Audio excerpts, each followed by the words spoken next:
Clappity clap. Clappity, clappity, clap. Making a clappity clap. It's like we're hanging out at the free clinic. Okay. I know, yeah.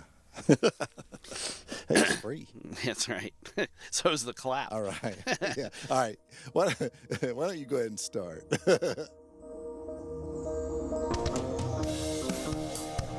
Hey everyone, it's Elliot.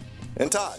Welcome to Two Designers Walk Into a Bar, an ongoing conversation about pop culture and iconic design.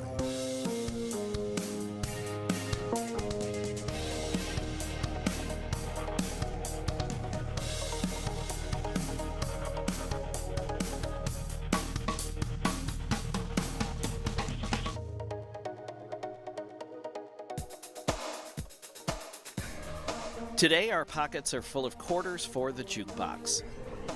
And we're going to try to grab the remote control for the TV over the bar. It's time to discuss some of our favorite music videos, unpack what makes them iconic, and see if they stand the test of time. So slide the tables aside and clear off the dance floor. We're spilling our drinks as we moonwalk our way across the bar. Yeah, I didn't know you could moonwalk. I didn't know you could moonwalk. I can pop, I can lock, I can do all kinds of stuff. You can both pop and lock. Yeah, I'm a multitasker, Todd. Oh, my But we're gosh, not well. here at the bar today to talk about my dance abilities, which are tremendous and widely known. We are There would be here. no discussion with it. That's right. Yeah, because everyone else would leave as soon as they saw me dancing. Right. You know, they say dance like nobody is watching, and in a lot of cases, when I'm involved, they're exactly right. No one is watching. Right, everybody's. But we're talking about music today, right? We are. So we've each brought two videos that we love or find interesting or find iconic in some way, shape, or form. We've brought these to the bar today, and so do we want to? Are we just thinking that we're chatting? Is this some sort of like bracketing system where there's a battle royal? How do you want to figure out which video is going to be the winner, or do we not need any? Are we all just winners just by virtue of the fact? I don't know which ones you're going to talk about, but there's so many great music videos that are iconic. Let's hold on to that possibility. All right, so why don't you start? I'll give you the home field advantage on this. Oh, okay, I like that. So I will admit I'm going to start with. I'm going to lead off with a heavy hitter. Okay, I'm going to lead off with. I think when I say iconic music video, at least for someone our age, Gen X. But I would argue a lot of people know this video across multiple generations. We'll explain why in just a few minutes. Okay. All right. Aha's Take on Me. Oh, man. So, yeah, of course, I got to come up with some others now. That reigns supreme, dude. I feel bad, but it couldn't not be said. Like, I could not bring that into the bar today. Okay. So it's so good. It is. In fact, Rolling Stone listed Take on Me. They didn't say it was number 1, but they said it was number 14 on their list of the 100 greatest music videos. And this was a list they had put together back in 2021, which 14 is a far distance, I think, from maybe it's not number 1, but I think it's in the single digits at least. Oh, yeah. Okay, let me read from their description as we jump into this. And this is, and I quote, okay, here's how we're talking about this. The scene. A lonely girl sits in a diner reading her comic book about the adventures of the dashing Norwegian synth-pop trio Aha. But the young woman, played by the singer's real-life girlfriend, is shocked when the comic book hero winks at her, then lures her into his pencil sketch cartoon world. Oh. Yeah. The lovers romp in the land of rotoscoped animation until they get chased by wrench-toting bad guys. Finally, the singer bravely fights to escape the cartoon and join her in the flesh and blood world. So, Todd, I haven't even talked about the music yet, but just based on that video alone, don't you want to see that? Hells yeah. And by the way, who wouldn't want a band name Wrench Toting Bad Guys? Yeah. Wouldn't that be cool, too? Hold on. Let's stop recording for a minute and go grab that Okay, URL go start real some quick. synth pop song. Yeah, Okay. yeah, I'll exactly. write some synth pop songs. Right? Yeah. Can I just interrupt real quick? I think that's a great description from Rolling Stone that you so eloquently read there. But I think what really technique is magnificent, and I know you're going to talk about that, but it's a very simple story, and that's what I think is it really allows the technique to really sing, doesn't it? It does. It does. And I'll unpack the plot in more detail in just a minute as we get into this. So there were other videos before this one on MTV, of course. We've talked about, in our series on the 80s, we talked about the origin of MTV, of course. But this was a watershed moment. It really elevated the art form of the music video. And I'm also reminded of our iconic images episode, speaking of past episodes. About Iwo Jima and Bigfoot? Yeah. Okay. Why? Yeah, what's the tie in here? Yeah. Okay. Yeah, I'd love to hear this. Because for people who may remember that episode, when those images were created in that episode, the sort of the Bigfoot film and the famous Iwo Jima photo, those weren't necessarily the first attempts. And this video has that same backstory. This was actually the second video for this song. Oh, okay. So let me tell you about the first video. All right. So the first release of Take On Me was back in 1984 and included a completely different recording, so a completely different mix of the song. Okay. And that was featured in this first video, which was basically the band just singing against a blue background.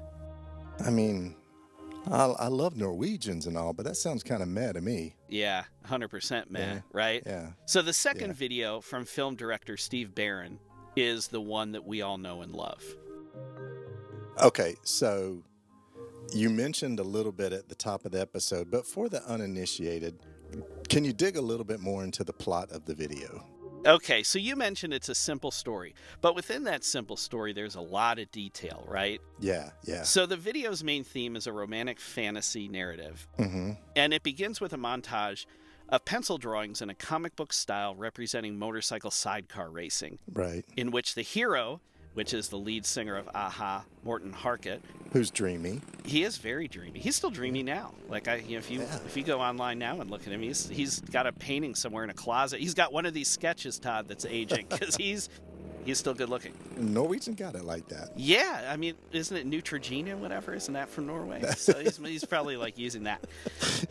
Anyway, so he's pursued this Neutrogena model. He's pursued by two opponents, and that's these guys, Philip Jackson and Alfie Curtis. Okay. Okay. Mm-hmm. So they're on these other motorcycles. It then cuts to a scene in a cafe in which a young woman, so that woman we mentioned earlier in the little Rolling Stone synopsis is Bunty Bailey, and she later became Harkett's real-life girlfriend, but they met when they were making this video. So Rolling Stone, they were sort of right. We just exposed Rolling Yeah, Stone. they need to do a little bit. See, Todd, this is why we have the ironclad fact-checking that's why we have the reputation we have, and Rolling Stone That's is right. seriously worried about us. Our research team digs and digs and digs. And then they go to lunch, and then they come back, and then they dig go to some lunch, more. they come back. Yeah, and if That's we're right. lucky, they give us something. That's right. Oh, okay. So Bunty Bailey is her name. Yeah.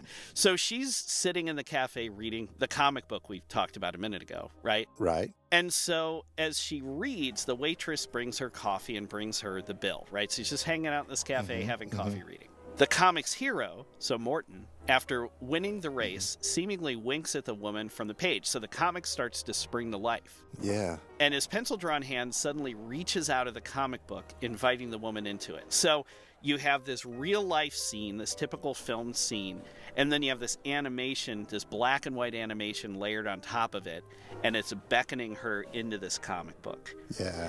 So she's drawn inside, and then once inside, she too appears in this sketchy pencil-drawn form, and he sings to her and introduces her to his black and white world, which features a sort of looking-glass portal where people and objects look real on one side and pencil-drawn on the other, right? So it's like a frame on a comic book page, and everything is rich and in full color, and then on the other side, it's still sketchy like the rest of the background, right? Because they're within the comic. Yeah. Okay. All right, so far so good. Sounds like a comic. There's a love interest. They've gotten together in this world. Yeah, and the little sort of meet cute, Yeah. right? So yeah, What life's happens great. then? Okay, so back in the cafe, trouble starts, Todd. Okay. Because the girl who was enjoying coffee and had just received her bill, she disappeared into the comic book, and so she's now nowhere to be seen in the cafe. So the waitress thinks that she's, skipped town without paying the tab.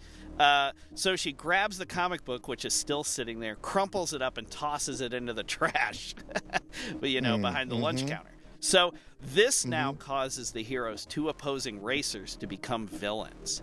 And one of them is armed with a large pipe wrench. Okay? So that's never good. And then the racers smash the looking glass, right? This magical portal with the wrench. And now the woman's trapped in the comic book, Todd. She can't get out. Wow. Yeah. I had never put all that together like that. It's even better than I knew. I know. So now we have some tension, right? Now we have adventure. Yeah. We have tension here. We're trying to figure out what's going to happen next. Yeah. So the hero punches one of the thugs aside, and he retreats with the woman into the maze of paper, right? So he's delving into the depths, the pages of this comic book, right? But he arrives at a dead end, and then he tears a hole in the paper wall so that his new girlfriend can escape while he pulls out a pipe wrench of his own to guard her, right? So now she's back in the real world, and she's found lying beside the trash can that the comic book was in, and the cook's there, and the waitress is there, and everybody's just sort of staring at her, and she has, smudges of ink on her face and stuff like that. So they're trying to figure out where she came from. So she gets up, retrieves the comic book from the trash, and runs home and starts smoothing it out on the desk, right, or on her table to figure out what's going to go on. Because, it's a comic, so the plot's already laid out, right? Yeah. Cliffhanger, right? Yes.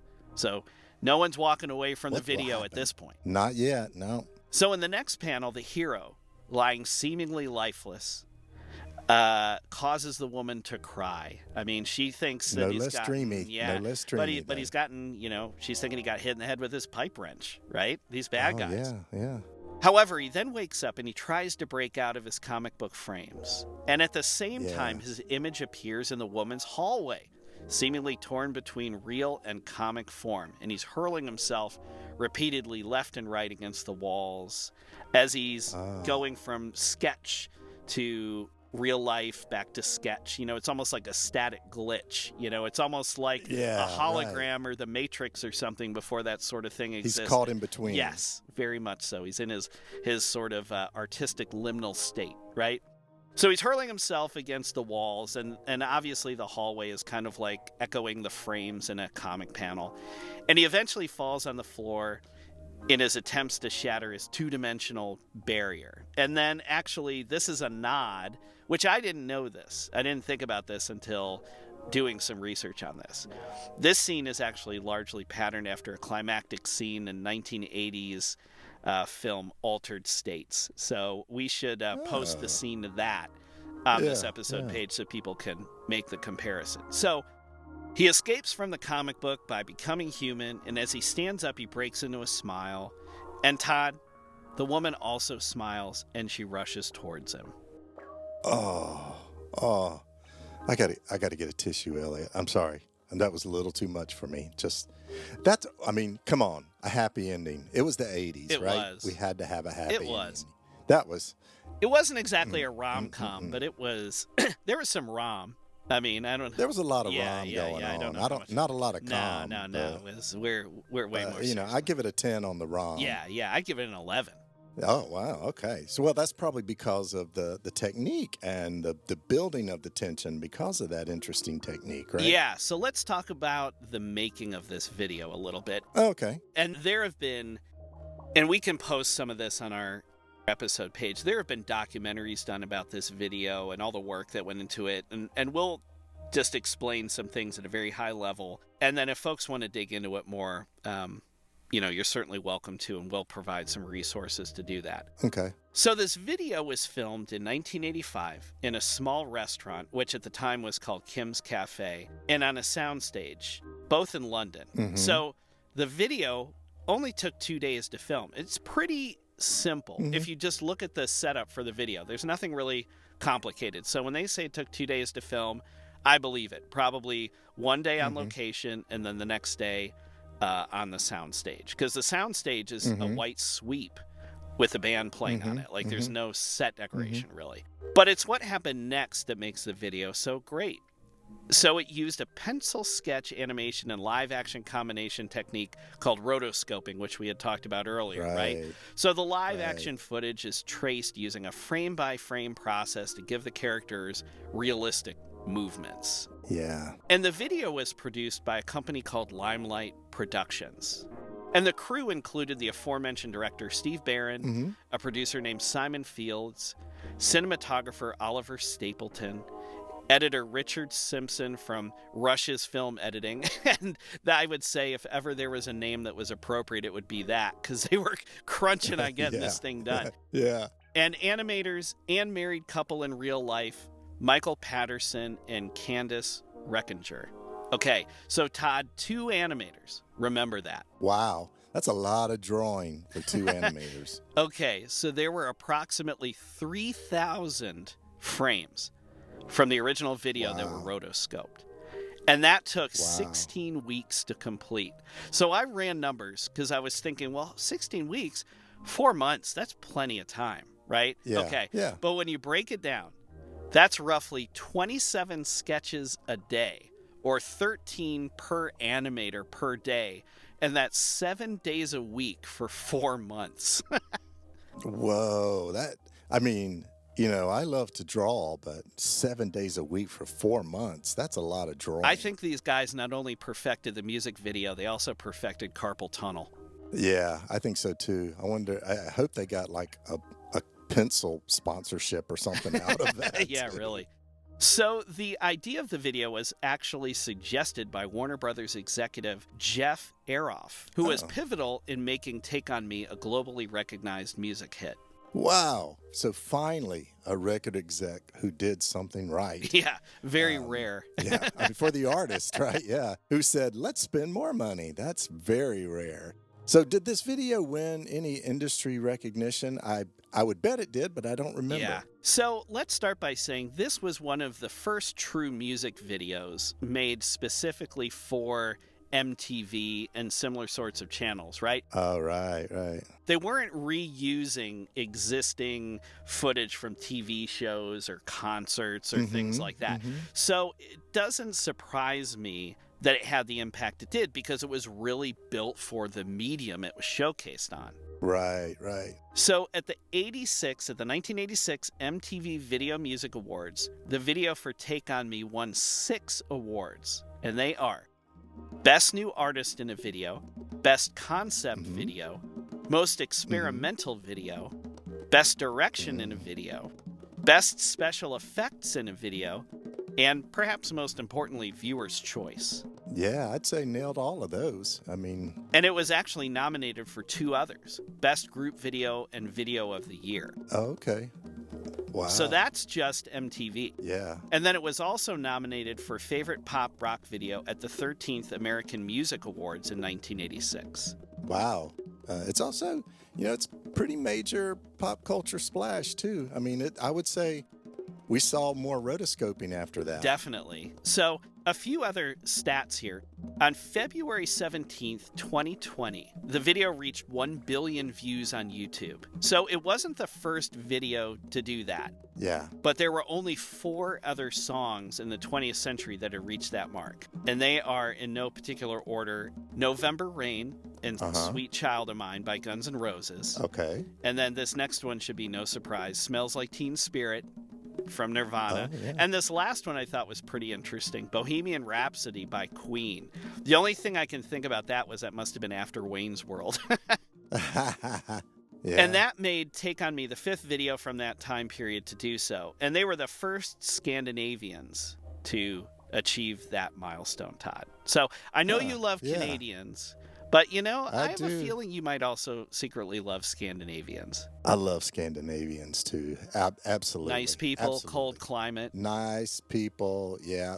good, just healthy, straight up people and make great videos. So the music video and song have often been referred to in cover versions, films, TV programs, and video games. And I'll just give you a few examples here. Okay. So we're all familiar with the TV show Family Guy. So they had an episode, Breaking Out is Hard to Do, and it includes a licensed, re-edited version of the video.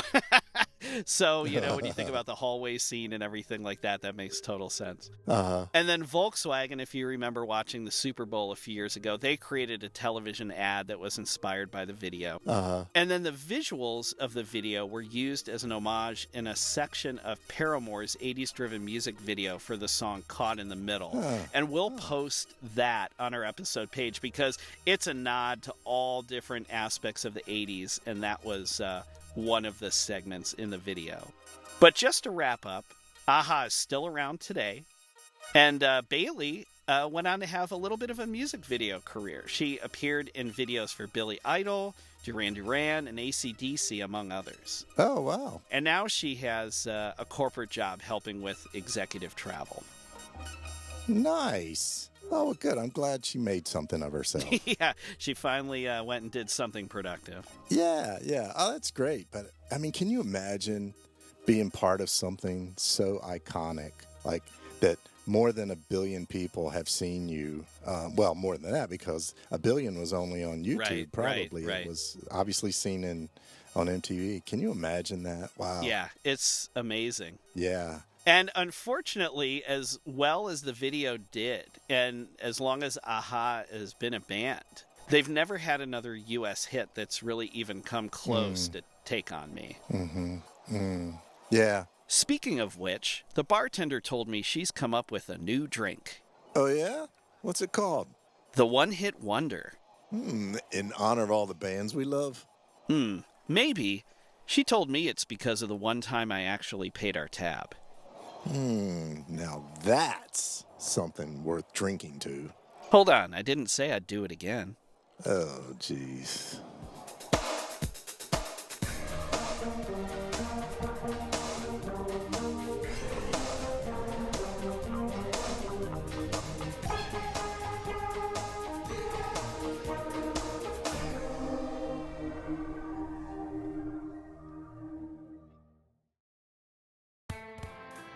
Hi. We want to take a moment to mention that if you're enjoying this episode, we have an archive of topics ranging from the Olympics to movie posters, Think Ghostbusters, iconic images, Think Bigfoot, punk music, The Ramones, Saturday morning cartoons, The Pink Panther, and failed products like OK Soda.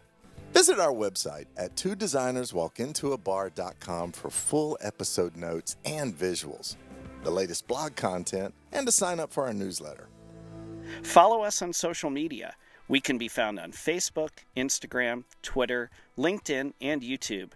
Find the links on our website or search using the phrase Two Designers Walk Into a Bar. Most importantly, leave a review on Apple Podcasts. It helps more people like you find podcasts like this. And tell a friend about us. Send them a link to our podcast from your listening platform of choice. And if you're inclined, buy our merchandise. Stickers, coasters, magnets, t-shirts. We're designers. We make good stuff, and it helps support the show. Get in touch. Use the contact form on our website or send an email to hello@twodesignerswalkintoabar.com. We read every message we get. Honest. And we're available for speaking gigs. Email us to learn more. Okay, now, back to the bar.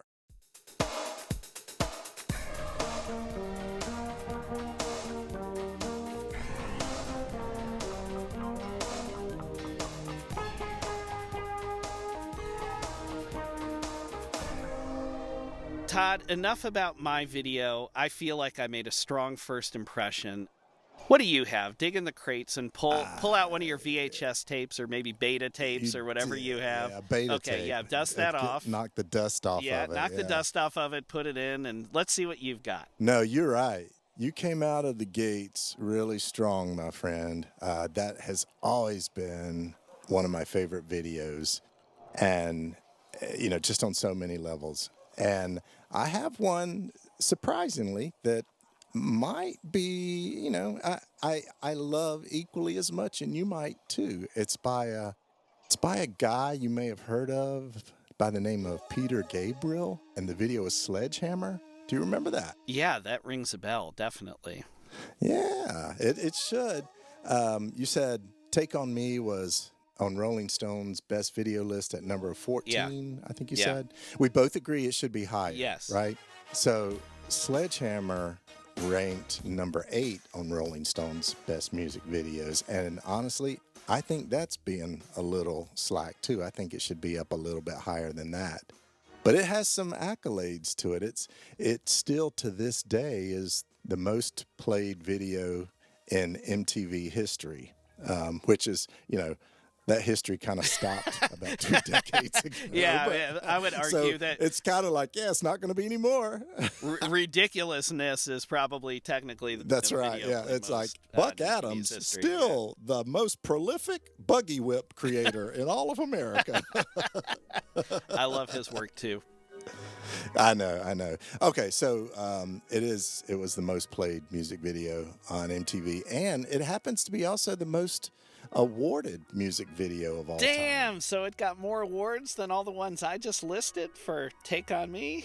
Okay. Did, Wow. yes. It got 9 awards in total. So, maybe if AHA would have won just a few more, they would have been tied. But yeah, even today, with all the other great videos that are out there, this one still remains the most awarded music video of all time. But it was released April 25th, 1986, and people knew Peter Gabriel as kind of the eccentric former Genesis frontman, and he was, he was sort of like the pusher of prog rock. He was what Genesis was all about.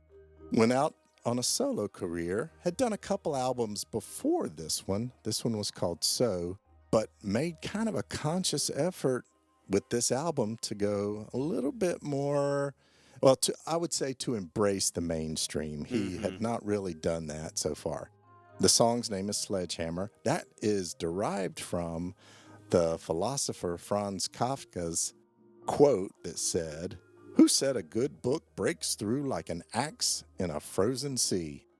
So, yeah, Mr. Gabriel kind of changed that a little bit. Instead of an axe, it was a sledgehammer. Would anyone listening to this song make that connection? I seriously doubt anyone would make a lot of the connections that inspired the song and the music, but I will say, though, there are some perhaps Kafka-esque moments in this music video. Definitely some surreal parts to it. 100% surreal, where I would say the AHA video has a story thread that goes through it, and that thread is a little bit more hidden here. It's definitely watchable, but you're kind of like, I don't know what's going on. Let me explain a little bit. Yeah, about let's that, unpack this, to because you. I want to see where this is going. Yeah. Let me hit on just a couple little things to set that okay. up, because it was one of the first videos to use stop motion clay animation, which became very popular. It was directed by a guy named Steven Johnson, who had given a similar treatment to the Talking Heads about a year earlier for their video Road to Nowhere. Okay. And if you watch them both together, you can sort of see they have the same vibe. Yeah, I'll Now, agree. Okay. Sledgehammer is far more technically adventurous, but the interesting thing, so it was produced by a guy named Adam Whitaker, the organization Claymation, Pixelation, and the stop motion animation was provided by Aardman Animations. Nick Parks, Wallace and Gromit. Oh, yeah, fame. yeah. Didn't they later had a huge, that warehouse fire. I remember that. Yeah. I wonder if But some of the sledgehammer props were lost in the fire. Maybe. But this was before Wallace and Gromit, so they were, kind of starting off. Oh, and I would be remiss. Also, a partnership, the Brothers Quay, also helped with the animation. What I know, because I worked with a producer at the time, a little later than this, who actually worked on this. And what they did is they hired out different producers for different sections because it was so intricate all over. And then, obviously the director put them all together. So I found that to be an interesting way to handle it because it was, there were segments throughout. It's sort of a precursor to what is done with an Avengers movie now or something like that, right? Where you have all these effects houses responsible for each superhero or whatever. So bottom line, what you're saying is it takes a village. It did. So let's get back to the video itself. Describe, if you're one of the, let's assume that there are a handful of people who are not Amish, do listen to podcasts, and have never seen this video. Describe, you mentioned a buried story, but describe what is happening. A Kafka-esque video. All right, and it's going to, I'm going to go through this fairly quickly because there's a lot happening, so, just stop at any time. So, first of all, the video starts... Should people be, picking up their notepads? Is there going to be a quiz later? Yes. Yes, there will be a quiz. And certainly email us any questions. So it starts with these microscopic images of cells and blood kind of flowing, sperm, embryos, heavy stuff. And you're probably thinking, oh, good, Peter Gabriel, he's going to keep it light this time, right? It's like, pretty quickly it transitions to close-ups of his face, his ears, his mouth, twitching to the beat of the song. And the song is upbeat, right? So it has kind of it was actually based on a Motown, but so, you see these bits and pieces of face twitching to the beat. And as the verse starts, we see Peter Gabriel's entire face singing, and it's done with stop motion, which has that sort of jerky look to it that we have become familiar with, but it was fairly different back then. So he's singing the first verse, and it talks about steam trains and airplanes. And as he's reciting those lines, these real elements build around him. A steam train travels around his head. Paper airplanes circle his head, bump into his head. A chalkboard roller coaster pops up, and his head turns into ice, and then it catches on fire. Fish starts swimming through his head. All this is, 2 verses, right? and all of that was it's all stop action, and it was fairly intense. And it's pretty well known that these were long days when he was filming. He had to lay under a sheet of glass for about 16 hours a day while they did all this stuff to him. And then we get to the second verse, and his face turns into a collection of real fruit, and he starts singing as fruit, and then it gets weird. Hold on. Okay, well, I have a comment about this, and then I have a question, because this is something I never thought about before. So, comment first. So you mentioned the roller coaster. Right. So what was great about the roller coaster, so there's this chalkboard behind him, and they just very quickly with white chalk, it's a green chalkboard if I remember right, or maybe black or whatever, and they illustrate the roller coaster going up and down and curving left and right, and they moosed up his hair. So it looks like his hair is blowing in whatever direction the roller coaster is traveling, if I remember. Which I have a story on that. Ooh, I love this. Okay.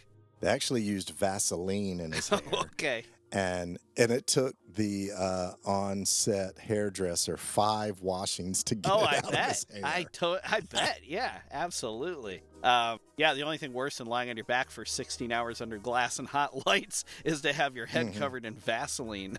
Yeah, right. So, but the other thing I never thought about till just now, as we're talking about this, is not only do you have to take photos of him, but you have to know with these still images where his mouth position should be, because in these still images he has to lip sync to the song. Correct. So did they have a film of him actually lip syncing or singing the song, and then did they pull stills from that to use as reference to guide him on how his mouth should be shaped? They may have. More realistically, because it was stop action, and it was early days of that, more realistically what they did is they mapped out the number of frames per second. I think, everyone knows if you look at a regular photographic piece of film, it's 24 frames per second. That feels like normal motion. You would rarely do that in animation. It's just not needed. So, and particularly stop action. So it could be done on what in the industry we would say done on 2s or 3s or 4s. That means every third frame is photographed. And what they would do is they would have a time code to match the lyrics of the song, and it would be like the syllable for O or A or E or, say this word.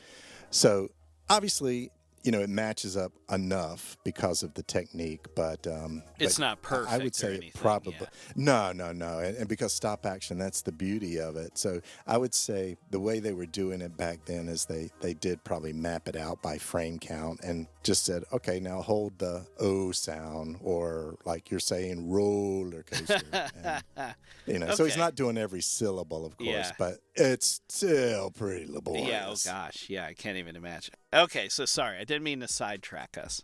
Okay, so I said it gets weird. So then claymation Peter Gabriel appears, and his hands turn into sledgehammers, and they start hitting him in the face. Well, I don't know what it means. I'm just going along for the ride at this point. And as it hits him, it turns into like another body on his face, right? Okay. And that was done by Nick Parks of Wallace and Gromit. Yeah, doesn't he have like it's like a small person emerges from his forehead or something, right? Yeah, every time he gets hit with the sledgehammers, like arm and leg appear, and for whatever reason. And then it cuts to dancing raw chickens, which for decades I thought, well, okay, well, they're clay chickens, that they're moving around. But no, they were real chickens that they were using. They were animating real chickens. So that started to get gamey after a while. I always thought they were turkeys. I always read it as turkeys. It's probably me being an American, they could Thanksgiving and whatever, but they could be, but they were birds. They were raw birds. Bottom line, it was poultry. It was dancing poultry. Okay. And if you look closely, you can see their little legs have painted toenails. Yes, I noticed that after watching it 100 times or something. You start to notice all the little details. Yeah, you're right. Either way, it was poultry. But can you imagine how gamey it was getting after dozens of hours under hot lights? Woo! Dancing poultry, man. Who ever thought about that? And again, I mean, it's just surreal. Who knows? And just to wrap up describing the video, it cuts to this kind of interior of a house scene.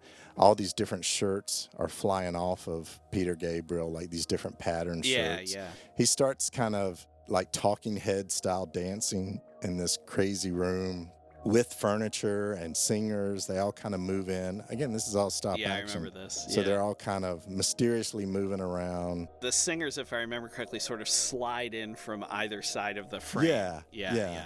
They're not walking. They just kind appear, of are mysteriously like sliding there. in. They slide in, Right. And the furniture does circles and dances around. And actually, if you're watching pretty closely, they threw in a little Easter egg here. All of the animators make about a 5-frame entrance into that scene. They're riding unicycles, they're climbing ladders, they're doing stuff like that. But okay, that's great. it just looks like, kind of people, but they gave all the animators a little screen time there. And it ends with Peter Gabriel flopping into this chair. It goes dark, but then the room is lit with like pin lights, look like stars, and he's wearing a suit that's also lit with stars, and he kind of gets up and sort of dances, walks away. Yeah, he sort of has this awkward, stiff kind of, almost like walking on the moon. Like a lumbering. Yeah. Well, what I remember about this, I remember 2 things watching this when I was a little kid. The first thing I remember was this is the only part of the video that's actually filmed in real time. So it's fluid, right? Yeah. And then the other thing I thought of, and maybe this is what they were going for, I don't know, you tell me. I always felt it was essentially he was a constellation. And how like constellations a lot of times are figures and things like that. And so he was sort of this animated constellation against space or against the universe or whatever. Yeah, maybe, yeah. I mean, it makes as much sense as anything else. Which means it makes no sense at all. That's right. Funny story about that last scene. He kept getting electrocuted by the light up suit. So they had to so they had to scotch tape him and the entire set to fix the problem. So basically they had to insulate him with tape to keep him from getting shot. That's amazing. So it was something like he had all this circuitry on him, and then he would like step on a wire, and it would like complete, shoot voltage through. Oh, so man. the man suffered You got for rotting his art. chickens or turkeys or whatever. You've got this guy with Vaseline Head in full his of hair, Vaseline. and then he's getting electrocuted. Period. I'm sure it smelled and felt great. And laying on his back for 16 hours. The man suffered for the art, man. He did. And just in wrapping this up, I'll say a quote from Peter Gabriel in 1987. He told Rolling Stone, "I'm not sure Sledgehammer would have been as big a hit without the video. I think the clip had a sense of both humor and of fun, neither of which were particularly associated with me."